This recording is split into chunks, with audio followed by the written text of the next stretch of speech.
बिस्मिल्लाहिर्रहमानिर्रहीम। अस्सलाम वालेकुम नाज़रीन, आप यूट्यूब चैनल देख रहे हैं। मैं इमरान खान हूँ। सबसे पहले जो भी कानून पास किया गया उस हवाले से ख़बर है। इमरान खान साहब ने अपना रद्द-ए-अमल दिया है। उनका पहला रद्द-ए-अमल क्या है? उनकी मुलाकात हुई इमरान खान साहब की अपनी बहन से और अपने वकला से और कुछ सहाफ़ियों से भी उन्होंने बातचीत की है। इस पर बाद में आ जाते हैं, लेकिन आज की जो सबसे बड़ी डेवलपमेंट है और जो सबसे अहम डेवलपमेंट है उस पर हम बात करते हैं। सुप्रीम कोर्ट ऑफ पाकिस्तान में आइनी बेंच तश्कील दे दिया गया है। यानी जिसके बारे में कहा जा रहा था कि एक बेंच बनाया जाएगा, वो बेंच बना दिया गया है। और जैसे कि पूरे पाकिस्तान को खदशा था कि हुकूमत के पसंदीदा जज जो हैं, जिन्हें वो पहले ये चाह रही थी कि वो चीफ जस्टिस ऑफ पाकिस्तान बने, लेकिन वो नहीं बना पाए, तो उन्हें आइनी बेंच का सरबराह बना दिया गया है। और वो हैं जनाब जस्टिस अमीनुद्दीन खान साहब। जस्टिस अमीनुद्दीन खान साहब को आइनी बेंच का सरबराह बना दिया गया है और 7 दीगर मुअज़्ज़िज़ जज साहिबान इसका हिस्सा है। अगर आप इस आइनी बेंच को देखें तो एक तो इसको देख लें कि इसका फैसला कैसे हुआ। इसका जो फैसला हुआ है वो 12 टोटल वहाँ पे वोट थे और 5 के मुकाबले में 7 वोटों से इसका फैसला हुआ है। और किस तरीके से हुआ थोड़ा सा मैं आपको बता देता हूँ। ज़राए ने इस बात की तस्दीक कर दी है कि जुडिशल कमीशन ने सुप्रीम कोर्ट के जस्टिस अमीनुद्दीन खान का नाम बतौर सरबराह आइनी बेंच मंजूर कर लिया है। और जस्टिस अमीनुद्दीन खान की तकर्री की हमायत में 12 रुकनी कमीशन के 7 अरकान ने वोट दिया, जबकि 5 अरकान ने मुखालफत की है। रिपोर्ट के मुताबिक justice Yahya Afridi, justice Mansoor Ali Shah, justice Munib Akhtar और कमीशन में शामिल अपोजिशन के अरकान जिनमें उमर अयूब और शिबली फराज हैं, उन्होंने जस्टिस अमीनुद्दीन खान की तकर्री की मुखालफत की है। और दूसरी तरफ जो है वो बाकी सारे जितने हुकूमती लोग थे उन सब ने उनकी तकर्री की हमायत की है। और किस किस ने हमायत की ज़रा आप देख लें, लेकिन पहले आप ये देख लें कि एक्चुअली बेंच बना क्या है, इस बेंच के अंदर कौन कौन से जजेस शामिल हैं। जैसे ही आपको बेंच के जजेस के नाम पता चलेंगे तो आपको ये पता चल जाएगा कि फ्यूचर में सुप्रीम कोर्ट ऑफ पाकिस्तान के इस आइनी बेंच में होने क्या जा रहा है। 7 रुकनी बेंच है, सरबराही जो है वो जस्टिस अमीनुद्दीन खान साहब के पास आ गई है।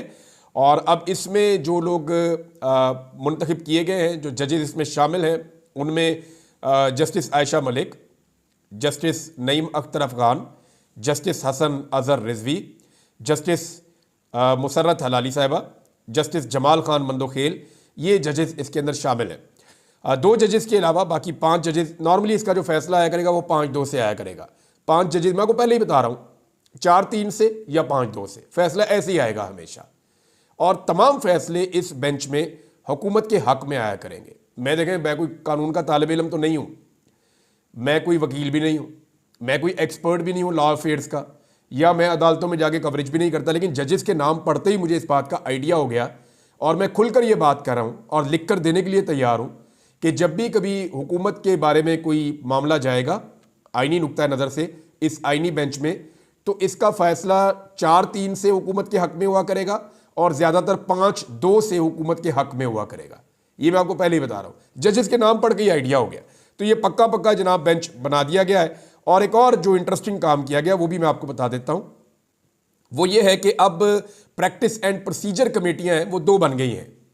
आईनी बेंचेस के हवाले से अलग कमेटी बन गई है और कि कौन सा केस लगाना है, कौन सा नहीं लगाना, कौन सा यहां पे आएगा, किस तरीके से उसको सुनना है, कौन सी तारीख पे लगाना है, ये सारी चीज़ें तय करने के लिए जो आईनी बेंच है वहां पर एक अलग किस्म की प्रैक्टिस एंड प्रोसीजर कमेटी बना दी गई है। और जो गैर आइनी नहीं है, आइन से बाहर वाले मामला आते हैं, बाकी आइनी केसेस नहीं है, जो दूसरे केसेस हैं उनके लिए एक अलग जो है वो कमेटी बना दी गई है। अच्छा, अब इंटरेस्टिंग बात जो मैं आपको बताता हूं कि जितने भी केसेस लगेंगे सुप्रीम कोर्ट ऑफ पाकिस्तान में, उनमें 3 जजेस की कमेटी होगी। एक जस्टिस याया अफरीदी हैं और जस्टिस मंसूर अली शाह हैं दूसरे, और तीसरे जस्टिस मुनीब अख्तर साहब, जिनको याया अफरीदी साहब ने अंदर डाला था, उनको बाहर निकाल दिया गया है और उनकी जगह पे जस्टिस अमीनुद्दीन खान को डाल दिया गया है। तो अब जस्टिस अमीनुद्दीन खान साहब इस कमेटी का हिस्सा बन चुके हैं। तो ये 3 जजेस इस कमेटी का हिस्सा बन गए हैं जो सुप्रीम कोर्ट ऑफ पाकिस्तान में केसेस लगाएगी। यानी जस्टिस मंसूर अली शाह साहब जो मर्जी चाहें वो इंसाफ नहीं कर पाएंगे, क्योंकि जो भी जस्टिस याया अफरीदी साहब और जस्टिस अमीनुद्दीन खान चाहेंगे वही होगा। अब आ जाए दूसरा जो आईनी मामलात की जो प्रैक्टिस एंड प्रोसीजर कमेटी है, वहां पे भी जस्टिस अमीनुद्दीन खान उसके सरबराह एक। नंबर 2 उसमें जस्टिस जमाल खान मंदोखेल, बस फिर बात खत्म हो गई। ये दोनों जजेस जो चाहेंगे वो होगा। तीसरा आयशा मलिक साहब उसके अंदर शामिल है। तो इस तरह पहली कमेटी में जस्टिस मंसूर अली शाह अकलियत में चले गए और दूसरी कमेटी में जस्टिस आयशा मलिक अकलियत में चली गई, तो जस्टिस अमीनुद्दीन खान साहब को हैरत अंगेज तौर पे दोनों कमेटियों में डाला गया, जबकि चीफ जस्टिस ऑफ पाकिस्तान को सिर्फ एक कमेटी में रखा गया। तो ये अब पाकिस्तान के अंदर इस तरीके से अदलिया को कंट्रोल किया जा रहा है।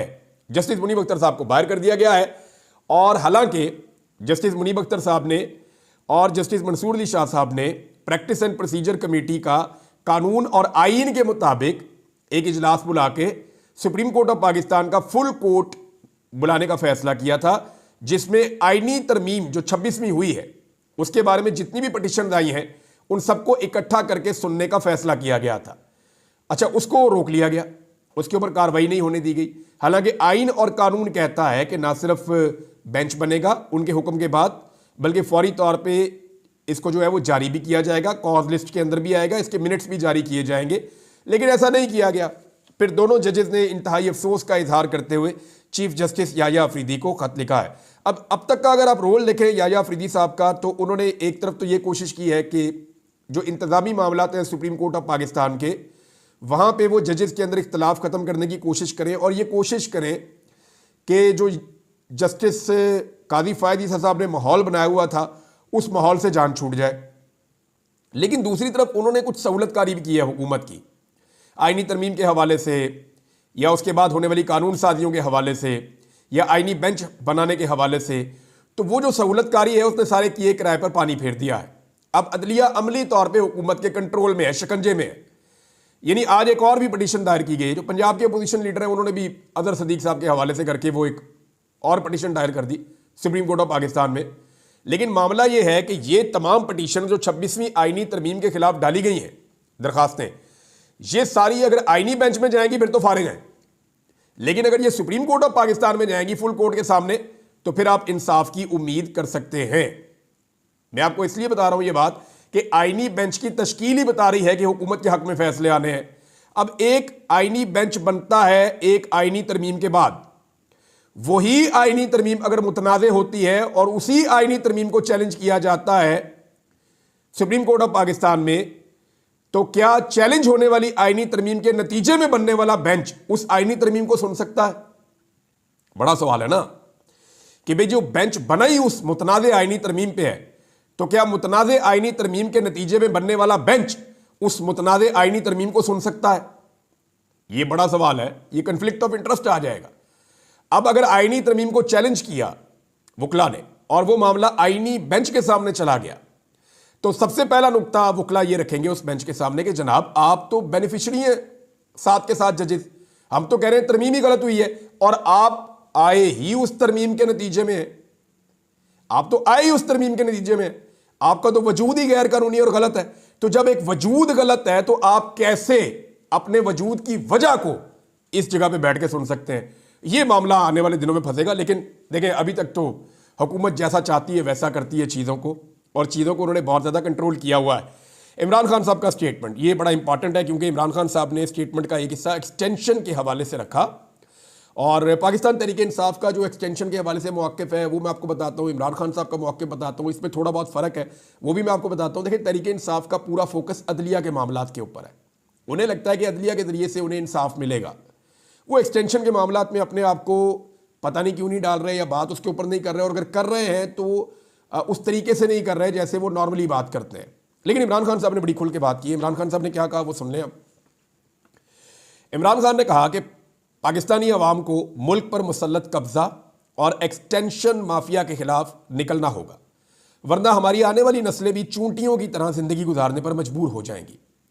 मुल्क पर कब्जा माफिया और एक्सटेंशन माफिया का तसल्लुत है, जो अपने इक़्तिदार और कब्जे को तूल देने के लिए हर एक हथकंडा अपना रहा है, जिसकी ना आईन इजाज़त देता है, ना कानून, और ना ही सियासी इखलाकियात इजाज़त देती है।